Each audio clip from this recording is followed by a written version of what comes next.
الغايب اشوف شلون بيزلزلوها ويا الزهرة وام البنين، تترك العباس اولادها وتنام على القبر وتصيح يما يا الزهرة يا يما ليش والله ليش اللي نحبهم ما يضلوا.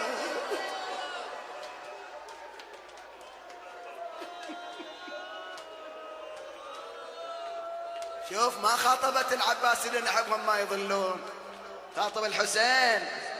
الحسين اعظم من العباس. والله مؤلم هذا البيت، والله مؤلم. ولذلك عنوان هالليالي ليش اللي نحبهم ما يضلون. عنوان القراءة هالليالي ليش اللي نحبهم ما يضلون. والله يما يا يما يا زهرة يا زهرة والله يا زهرة ليش اللي نحبهم ما يضلون.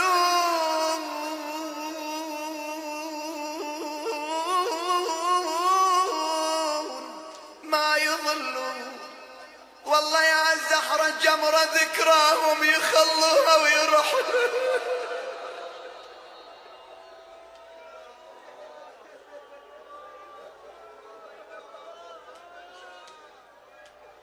تعرفوا من اللي يطلب مني أعيد البيت هذا مرة ثانية؟ هي الزهرة، هي الزهرة تقول عيدوا عيدوا عيدوا. العباس عزيز، الحسين عزيز، عيدوا عن عيد للزهرة للزهرة. والله يا يما يا يما يا زهرة هذه عنوان يا زهرة إذا أنت راضية عنا وعن مآتمنا. هذه عنوان مآتم ليالي أم البنين ليش اللي نحبهم ما يضلون. والله يا زهرة ليش اللي نحبهم ما يضلون ما يضلون. جمرة ذكراهم يخلوها ويرحلون. والله لو بالنواعي يعودوا اللي يغيبون أني والله لعمي عليهم حتى العيون. والله العيون العيون يا زهرة ماني قطعت الرجا منهم والظنون.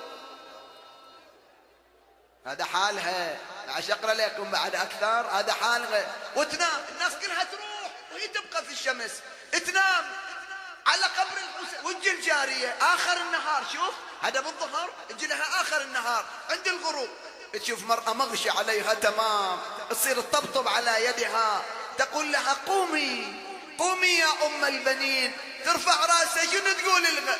4 أولاد 4 والناس بيهم يحسدوني والله يحسدوني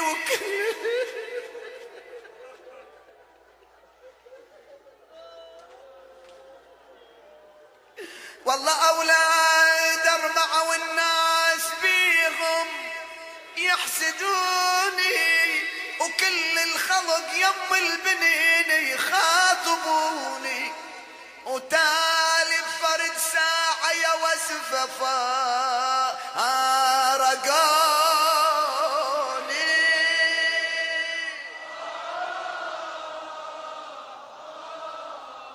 لا تدعوني ويكي تقول للجارية هم البنين تذكريني بليوث العرين 4 مثل نسور الربا قد عالجوا الموت بقطع الوتين.